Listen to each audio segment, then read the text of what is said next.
শুরুতে দেখানো হয় গিল নামের এই ছেলেটাকে। পরিবার ছেড়ে এই শহরে এসেছিল ভালো একটা চাকরির আশায়, আর বর্তমানে জব হারিয়ে বহু জায়গায় ইন্টারভিউ দিয়েও কোনো লাভ হচ্ছে না। তবে সে একটা স্পেশাল ট্যালেন্ট ব্যবহার করে ঘর ভাড়া এবং খাওয়ার টাকা জোগাতে পারে। তার ট্যালেন্ট হচ্ছে সে খুব সহজেই ক্ল মেশিনের গেম খেলতে পারে, যার নিয়ম হচ্ছে $1 দিয়ে 3 বার সুযোগ পাবে গেম খেলার। এই 3 বারে যত কটা সম্ভব প্রোডাক্ট উঠাতে পারবে ক্রেনের মতো এই কন্ট্রোলার ব্যবহার করে। তো সে খুব সহজেই তুলতে পারত আর সেই প্রোডাক্টগুলো বিক্রি করে দিত। এভাবেই চলছিল তার দিনকাল। একদিন সকালে তার বন্ধু হুইবিয়াম বলে নিচের ফ্লোরে নতুন এক ভাড়াটিয়া উঠেছে, তারা নাকি একটা বেকারি শপ খুলবে। এরপর দুধ শেষ হয়ে যাওয়ায় গিল বের হয়ে যায় কেনার জন্য।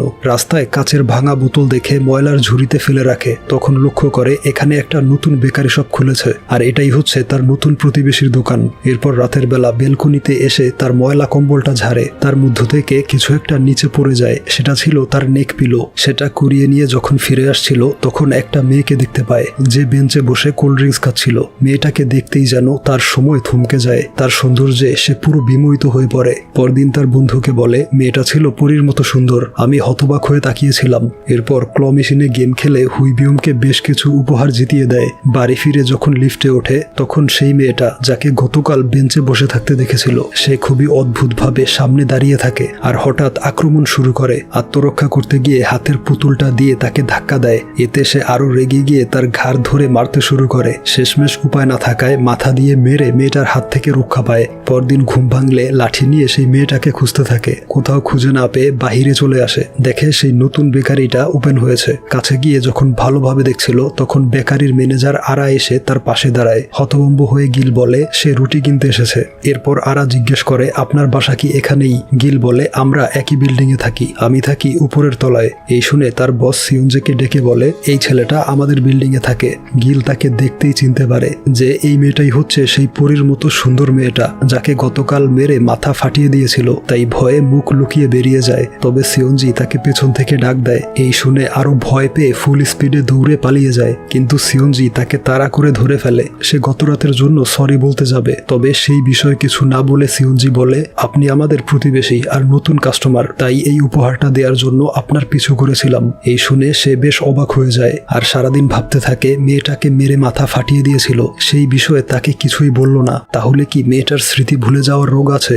এরপর ঘড়িতে তখন বাজে রাত 2টা। সিউনজি তার ঘরে ঘুমিয়েছিল। স্বপ্নে দেখে ঘুটঘুটে অন্ধকারের মধ্যে একটা মেয়ে বসে আছে, আর তখনই তার ঘুম ভেঙে যায়। এদিকে গিল লক্ষ্য করে বিল্ডিং এর নিচে একটা মেয়ে অদ্ভুতভাবে দাঁড়িয়ে রয়েছে। এই রহস্য উদ্ঘাটন করতে ফ্রিজ থেকে দুধ বের করে খেয়ে ফেলে। খালি প্যাকেটটা নিয়ে বলতে থাকে এত রাতে বের হতে হয়েছে দুধ কেনার জন্য। তবে মেয়েটা সেখানে ছিল না, মেয়েটা ছিল পাশের রাস্তায়। মুচকি হেসে রাস্তার মাঝখানে চলে আসে। একটা লোক এসে তাকে বাঁচায়, তবে মেয়েটা চাইছিল অ্যাক্সিডেন্ট করতে। তাদের চিৎকার চেঁচামেচি শুনে সেদিকে দৌড়ে যায় গিল। সে ওই লোকটাকে অপরাধী ভেবে মারতে যাবে, তখন লোকটা ছবি বের করে বলে আমার নাম সাংসু, আর এটা হচ্ছে আমার মেয়ে সিউনজি। এখন তোমার পরিচয় দাও, কেন আমার মেয়ের পিছু করছিলে? গিল বলে গতরাতে আপনার মেয়ে লিফটের মধ্যে খুবই অদ্ভুত আচরণ করেছিল, আর আজকেও ব্যালকনি থেকে দেখতে পাই সে অদ্ভুতভাবে দাঁড়িয়ে আছে। এই শুনে সিউনজি গালি দিয়ে বলে তাহলে তুই সেই লোক যে আমার মাথা ফাটিয়ে দিয়েছিলি। এই দেখে সাংসু তার মেয়েকে আটকায় আর বলে আমাদের থেকে দূরে থাকো,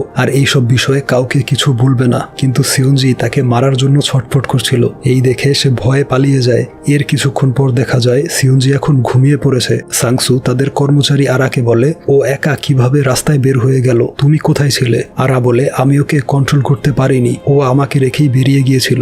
এরপর দিন সকালে গিলের সাথে লিফটে উঠে সিউনজি। তাকে দেখতেই সে ভয়ে ক্ষমা চাইতে শুরু করে। তবে সিউনজির গত রাতের কোনো কিছুই মনে নেই। সে বুঝতে পারে না ছেলেটা কেন সরি বলছে। সেদিন রাতে সিউনজি তার বাবার সাথে বের হয়, আর দূর থেকে তাদের ফলো করছিল গিল।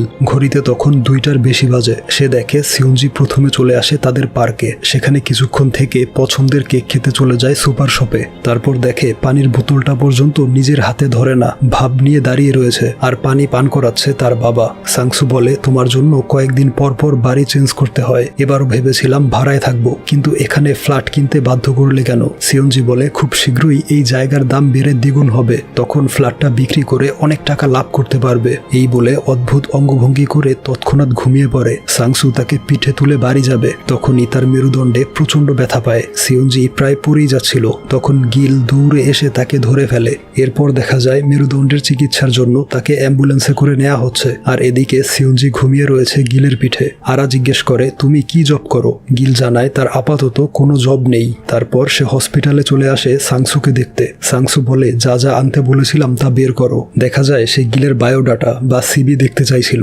দেখে তার রেজাল্ট ছিল খুবই অ্যাভারেজ, আর কয়েকটা চাকরি থেকে বের করে দেওয়া হয়েছিল বাজে পারফরমেন্সের কারণে। আর বর্তমানে সে বেকার। সবকিছু দেখে সাংসু বলে তোমাকে একটা চাকরি দিতে পারি। দিনের বেলা আমার বেকারি শপে কাজ করবে এবং রাত 2টা থেকে 5টা পর্যন্ত আমার মেয়েকে নিয়ে বাহিরে ঘুরবে। সে কোনো স্বাভাবিক মেয়ে নয়, তার সাথে রয়েছে একটা ভূত। প্রতি রাতে ঘুমানোর পরে সেই ভূতটা চলে আসে তার শরীরে। এই ভূতটা জন্মের পর থেকে তার ভেতরে রয়েছে। সিয়ঞ্জির মায়ের পূর্বপুরুষরা কোনো এক অভিশপ্ত কারণে একটা ভূতের সম্মুখীন হয়েছে। ভূতটা রাতের চাঁদের আলোয় ঘুরতে পছন্দ করে, তাই প্রতি রাতে তাকে নিয়ে ঘুরতে হয়। তবে আমার মেয়েটা এসব কিছুই জানে না। রাতের ঘটনাগুলো তার মনে থাকে না। অনেক ওঝার কাছে ঝাড়ফুঁক করেও কোনো লাভ হয়নি, তাই আজ থেকে রাতের বেলা তাকে ঘোরানোর দায়িত্বটা তোমাকে নিতে হবে। এসব শুনে সে প্রচন্ড ভয়ে চলে যাচ্ছিল, তবে নিজের বেকারত্ব গোছাতে এবং সাংসুর রিকোয়েস্টে রাজি হয়ে যায়। সেই রাতে সিয়ঞ্জির ভূতটা তাকে দেখতেই মারার জন্য এগিয়ে আসে। বলে ওর শক্ত মাথাটা আমি এখনই ফাটিয়ে দেব। তখন আরা তাকে বুঝিয়ে শুনিয়ে ঠান্ডা করে।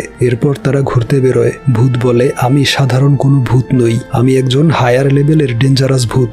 আমার 2টো বড় শিং আর 2টো পাখা রয়েছে, যা তোর মতো সাধারণ মানুষের চোখে দেখা সম্ভব নয়। পরদিন গিল হসপিটালে এসে সাংসুকে বলে সে এই বিপজ্জনক চাকরিটা করতে পারবে না। ভূতটা তাকে মোটেও পছন্দ করে না। সাংসু তাকে রিকোয়েস্ট করে বলে আমি কয়েকদিনের মধ্যেই সুস্থ হয়ে যাব, এই কয়েকটা দিন দয়া করে আমার মেয়েটাকে দেখে রাখো। তাই সে আবারও বাধ্য হয় জবটা করতে। পরদিন প্রথমবারের মতো বেকারিতে কাজ করতে যায়। তখন আরা সিয়ঞ্জিকে বলে তোমার বাবা ওকে কাজে রেখেছে। আরা তাকে সাইডে এনে বলে রাতের কোনো কিছুই ওর মনে থাকে না। ওর শরীরটা তখন ভূতের দখলে চলে যায়। তবে ভয় পেও না, ভূতটা তোমাকে মারবে না। সেই রাতে ভূতটা তার সাথে ইমোশনাল গেম খেলে। ইনোসেন্ট ভাব নিয়ে তাকে প্রপোজ করে বসে। তখন গিলের মনে পড়ে সাংসু বলেছিল ভূতটা ইমোশনাল ফাঁদে ফেলতে চাইবে, তাতে সাড়া দিলে সে আরো বেশি শক্তিশালী হয়ে বেশি সময় ধরে সিয়ঞ্জির শরীরে অবস্থান করবে। এই কথা মনে পড়তেই চিৎকার করে বলে আমি এই ফাঁদে পড়ব না। তখন ভূতটার মনে পড়ে তার পছন্দের খাবারের কথা। সুপার শপের ছেলেটাকে বলে এই হোয়াইট এবং মিন্ট চকলেট কেকগুলো আমার জন্য স্টক করে রাখবি, যদি এসে না পাই তাহলে তোর খবর করে ছাড়বো। তখন এই মেয়েটাও আসে ওই একই ফ্লেভারের কেক নেওয়ার জন্য। তবে ভূতটা সবগুলো নিয়ে স্টক ফাঁকা করে দিয়েছিল। কেক না পেয়ে মেয়েটা কান্না শুরু করে। এরপর দূর থেকে দেখে তাকে দেখিয়ে দেখিয়ে কেক খাচ্ছে। কেকটার নিচে ফেলে দিয়ে আর একটা বের করে, আর সেটা ওই মেয়েটাকে নেড়ে চেড়ে দেখায়। যা দেখে মেয়েটা প্রচন্ড মন খারাপ করে দৌড়ে চলে যায়। গিল বলে সত্যিকারের ভূত এমন হাস্যকর হতে পারে না। এই শুনে ভূত রেগে বলে আমাকে রাগালে এই মেয়েটাকে অনেক কষ্ট পেতে হবে। এই বলে টেবিলটা ফেলতে যায়, তা না পেরে সেখানের সমস্ত জিনিসগুলো ফেলে দেয়। এরপর একটা ঝিঝি পোকা নিয়ে মুখে ঢুকিয়ে দিবে। তখন সে তাকে ধরে ফেলে। বলে আমি বিশ্বাস করেছি তুমি সত্যিকারের ভূত, তবে সিয়ঞ্জিকে কষ্ট দিও না, মেয়েটা নিরপরাধ। অনেকেই বলে খেলা দেখার মজা ঠিকই আছে, কিন্তু আসল টেনশন আর থ্রিলটা আসে তখনই যখন নিজের অনুমানটা সঠিক হয়। আমরা জানি আপনারা চান একটু আলাদা এক্সাইটমেন্ট, তবে সেই এক্সাইটমেন্ট হোক স্মার্ট আর সেফ। এটা হচ্ছে এক ভিন্ন প্ল্যাটফর্ম যেখানে খেলাটা উপভোগ করার পাশাপাশি আপনার অনুমানও থাকবে গেমের অংশ। এখানে সবকিছু সহজ, ঝামেলাহীন এবং সেফ ভাবে করা হয়েছে। শুধু ম্যাচ উপভোগ করুন আর অনুমান করে গেম খেলে দেখুন আপনার স্পোর্টস সেন্স কতটা শক্তিশালী। আর এখানে লেনদেন করতে পারবেন সরাসরি বিকাশ নগদ রকেট দিয়েই। ভাবুন তো আপনার সঠিক সিদ্ধান্ত যদি আপনাকে ছোট্ট একটা বাড়তি আনন্দ এনে দেয়, তাহলে গেমটাই অন্যরকম লাগবে। যা শুনলাম এটা শুধু শুরু, আসল জিনিসটা পিন করা কমেন্টে আপনার জন্য অপেক্ষা করছে। আর হ্যাঁ, প্রোমো কোড CINE এটা দিয়ে রেজিস্ট্রেশন করুন, সেখানে থাকছে আরো চমক।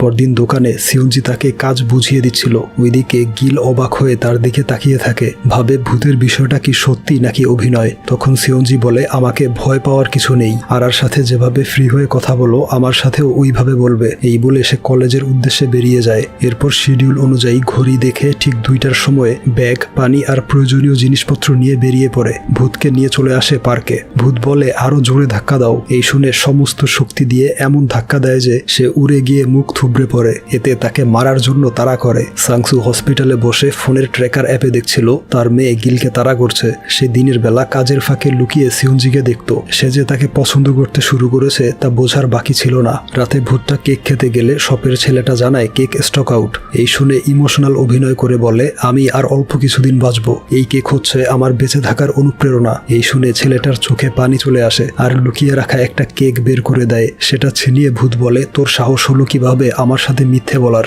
তখন ওই মেয়েটা আজকেও এসে দেখে একমাত্র কেকটা নিয়ে গিয়েছে। তাই পরদিন প্রচন্ড রেগে সিয়ঞ্জির বেকারিতে এসে অনেকগুলো রুটি খেয়ে চলে যায়। তবে প্রায় সময়ই ভূত একটা মাটির পাত্র খুঁজে বেড়াতো। এদিকে দিনের বেলা সিয়ঞ্জি ও গিলকে লুকিয়ে দেখতো। তাদের মধ্যে ধীরে ধীরে বন্ধুত্ব হয়ে যায়। গিল ভূতকে জিজ্ঞেস করে এমন কার্লি চুল আর অদ্ভুত মেকআপ কে করিয়ে দেয়। ভূত বলে ম্যাজিক দিয়ে 1 সেকেন্ডে করে ফেলি। তবে দেখা যায় ভূতটা আরার সাহায্যে অনেক সময় নিয়ে সাজগোজ করত। আর যখন গিলের ঘুম চলে আসতো তখন সেও ঘুমিয়ে পড়তো। বাড়ি নিয়ে এলে আরা তার মেকআপ উঠিয়ে দিত যেন সিয়ঞ্জি ঘুম থেকে উঠে নিজেকে আগের মতো দেখে। পরদিন আরা গিলকে বলে একদিন সে ভূতকে একটা ফেক ম্যাজিক দেখিয়ে বাজিতে হারিয়ে দিয়েছিল আর শর্ত হিসেবে বলেছিল তার সাথে এক জায়গায় যেতে হবে। সেই জায়গাটা ছিল এক তান্ত্রিক বা ওঝার বাড়ি। সেখানে ভূতকে বেঁধে অনেক তন্ত্রমন্ত্র করেও তাড়ানো যায়নি। সিয়ঞ্জির বডি থেকে কিভাবে বের হবে তা এই ভূত ছাড়া আর কেউ জানে না। এই শুনে গিলের মাথায় আইডিয়া আসে। সেও বাজি ধরে ভূতকে হারিয়ে ভূতের মুখ থেকে সব তথ্য বের করবে। প্ল্যান অনুযায়ী সেদিন রাতে তাকে নিয়ে আসে ক্ল মেশিনের কাছে।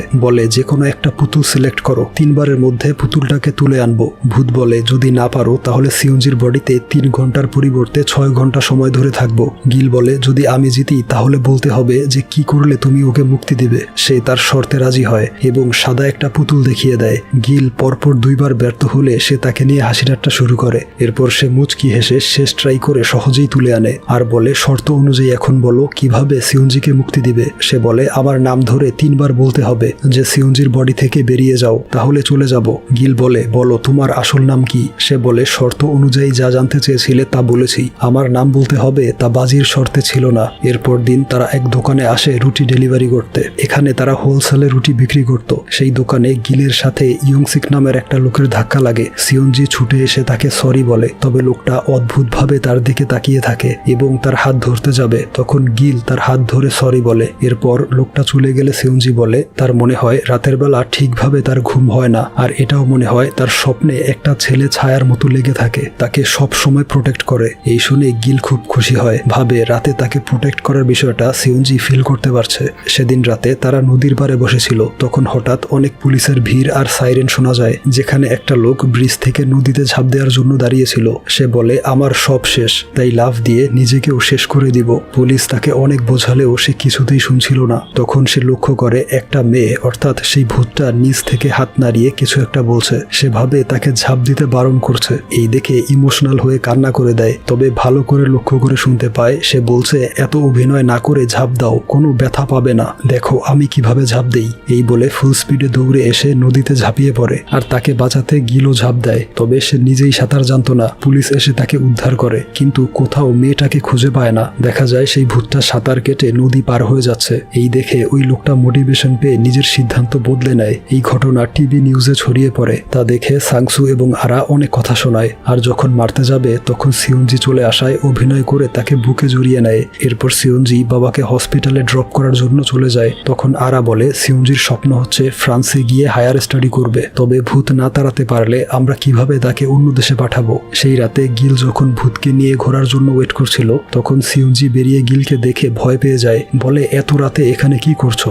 গিলও খুব হতভম্ব হয়েছিল কারণ এই প্রথমবার ভূতটা তার সাথে আসেনি। সিয়ঞ্জি বলে আজ কিছুতেই ঘুম আসছিল না, তাই হাঁটতে বের হলাম। আজ হচ্ছে মায়ের মৃত্যুবার্ষিকী। আমার 8 বছর বয়সে একা রেখে চলে গিয়েছিল। তখন হঠাৎ একটা গাড়ি চলে আসায় গিল তাকে সরিয়ে নেয়। তার এমন প্রোটেক্টিভ আচরণ সিয়ঞ্জির খুব ভালো লাগে। এরপর গিলকে নিয়ে চলে আসে মুভি দেখতে। মুভিটা ছিল খুবই রোমান্টিক। সিয়ঞ্জি গিলের হাতে হাত রাখে। এর কিছুক্ষণ পর গিল তার হাত ধরে। তার চোখের দিকে তাকাতেই সিয়ঞ্জি অদ্ভুত লুক দিয়ে ভয়ঙ্কর ভাবে হেসে ওঠে, অর্থাৎ ভূতটা চলে এসেছে। ভূত বলে এমন বিশ্রী চেহারা নিয়ে হাত ধরার সাহস কোথায় পেলি। এই বলে উঠে চলে যায়। যাওয়ার আগে এক কাপলকে শুধুই বিরক্ত করে। বলে পা উঠিয়ে বসার সাহস কে দিয়েছে, পা নামা নয়তো ভেঙে ফেলবো। এই বলে মুঠ ভরে পপকর্ন নিয়ে চলে যায়। এরপর কাউন্টার থেকেও পপকর্ন নিয়ে খেতে শুরু করে। গিল বলে তোমার কারণে সিয়ঞ্জির পরিবার তাকে হায়ার স্টাডির জন্য বিদেশে পাঠাতে পারছে না, তোমার আসল নামটা বলো, সেই নাম ধরে ডেকে তোমাকে মুক্ত করে দেই। এই শুনে সে রেগে বলে আগে আমাকে মন থেকে খুশি করতে হবে, তারপর ভেবে দেখবো।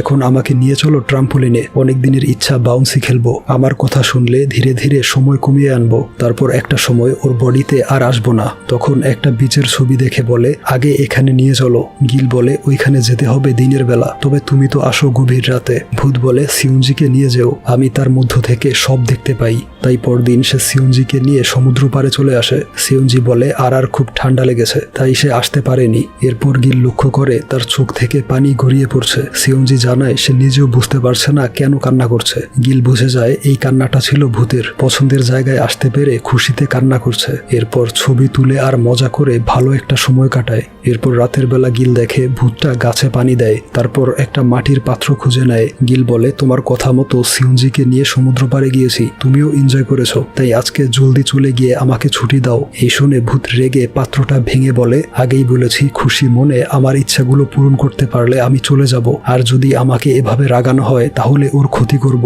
এই বলে ঘাস নিয়ে খেতে শুরু করে, তারপর রাস্তার মাঝখান দিয়ে দৌড়ায়। গিল তাকে থামানোর জন্য ছুটে গেলে অল্পের জন্য অ্যাক্সিডেন্ট থেকে বেঁচে যায়। ওইদিকে ভূতটা কিছু দূর যাওয়ার পর তার পা আটকে যায়, কিছুতেই সামনে এগোতে পারছিল না। উপরে লক্ষ্য করে দেখে একটা মন্ত্রপুত দড়ি ঝোলানো। তখন গিল এসে তার মুখের ময়লা মুছে দেয়, বলে উল্টাপাল্টা জিনিস খেলে অসুস্থ হয়ে পড়বে, প্রমিস করছি খুশি মনে তোমার ইচ্ছেগুলো পূরণ করব, তবে তোমাকেও তোমার কথা রাখতে হবে। তারপর দিন গিল তাকে টেম্পোলিনে নিয়ে আসে। সে প্রচন্ড খুশি হয়ে বাউন্সি খেলে। তখন তার চোখের সামনে ভেসে ওঠে পুরনো কিছু স্মৃতি। যখন সিউনজি ছোট ছিল তখন এভাবেই বাবা মায়ের সাথে বাউন্সি খেলতো। এরপর তারা সেখানে বাস্কেটবল ফুটবল খেলে এনজয় করে। তারপর নিয়ে আসে ফ্লাওয়ার পার্কে। গিল বলে নিশ্চয়ই তুমি ফুল পছন্দ করো। ভূত বলে আমি হচ্ছি একটা ভয়ঙ্কর ভূত, এসব আজে বাজে জিনিস পছন্দ করি না। তবে দেখা যায় তার ড্রেসটা ছিল ফ্লোরাল ডিজাইনের। ফুল এতটাই পছন্দ করতো যে সুন্দর ফুলগুলো ধরে দেখে। তখন গিল বলে তোমার ছবি তুলে দিচ্ছি, একটু হাসো। ভূত বলে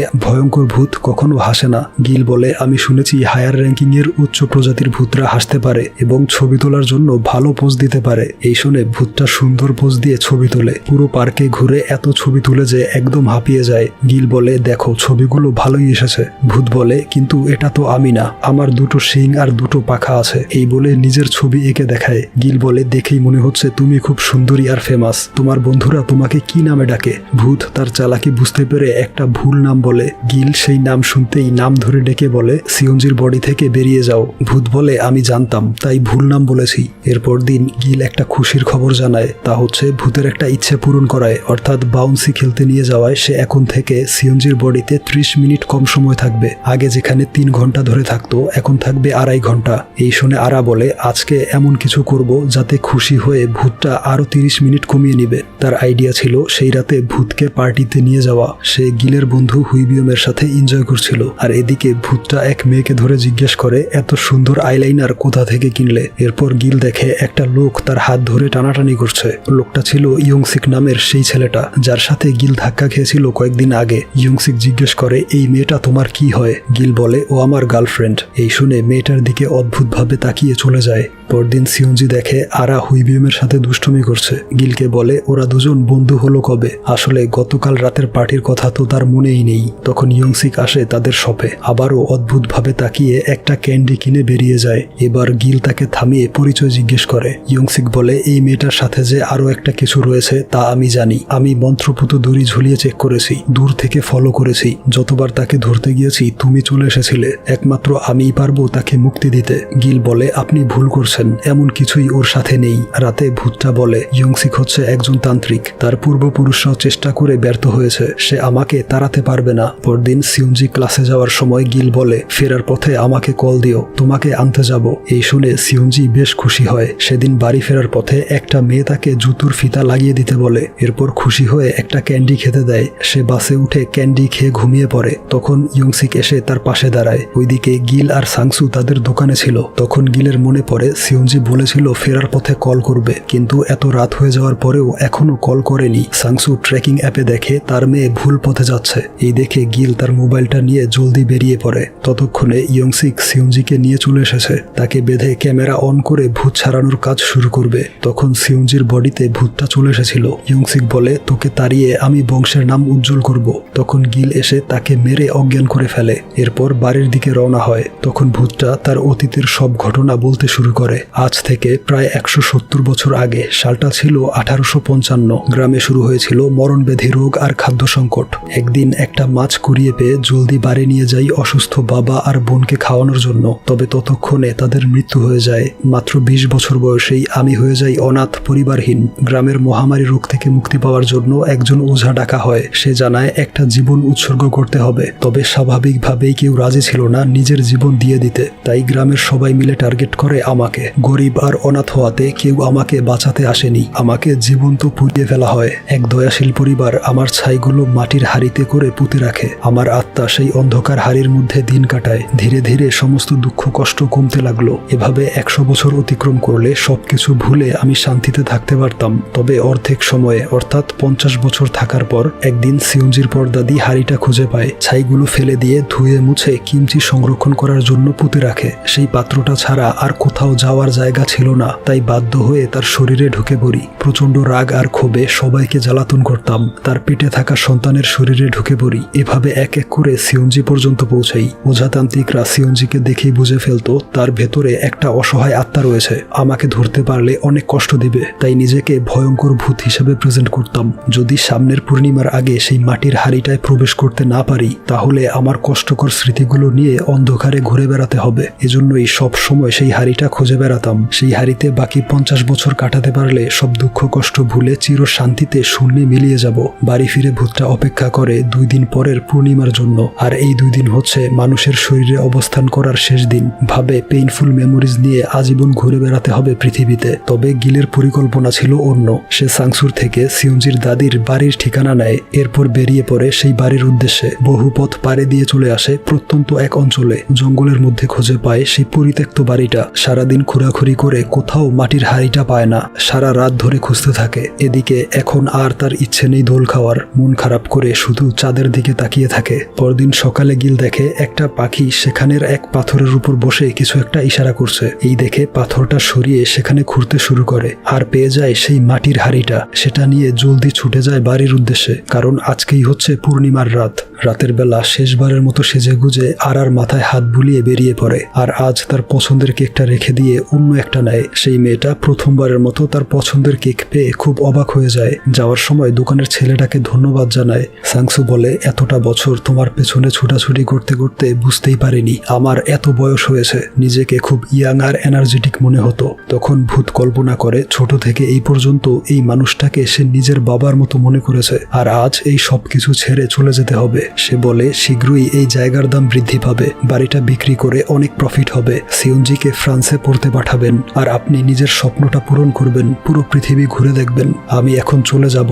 যাওয়ার আগে গিলকে খুব দেখতে ইচ্ছে করছে। ঠিক তখনই গিল উপস্থিত হয়। তাকে নিয়ে আসে তার পছন্দের সেই ফ্লাওয়ার গার্ডেনে। এরপর সেই হাড়িটা বের করে, যা দেখে তার চোখে পানি চলে আসে। বলে, এত কষ্ট কেন করলে? গিল বলে, আমি চাই তোমার ভালো হোক। কারণ যখন আমার ঘুম পেত তখন তুমি নিজে ঘুমের অভিনয় করে বাড়ি চলে আসতে। এছাড়া গাছে পানি দিতে। কোনো ভয়ঙ্কর ভূত এসব করতে পারে না। তুমি ছিলে খুব ভালো একজন মানুষ, যে নিজের পরিবারের জন্য খাবার জোগাতে। গ্রামের মানুষদের কারণে আজ তোমার এই পরিণতি। 100 বছর ধরে অতীতের কষ্টকর স্মৃতিগুলো বহন করে আসছো। এই শুনে সে কান্নায় ভেঙে পড়ে। কখনো ভাবেনি এমন একজন মানুষ পাবে, কেউ তার কষ্ট বুঝে তার জন্য এত কিছু করবে। শেষমেশ তার নামটা বলে দেয়। বলে, আমার নাম মুনিয়াং। গিল বলে, তাহলে এখন প্রস্তুত হয়ে যাও গন্তব্যে যাওয়ার জন্য।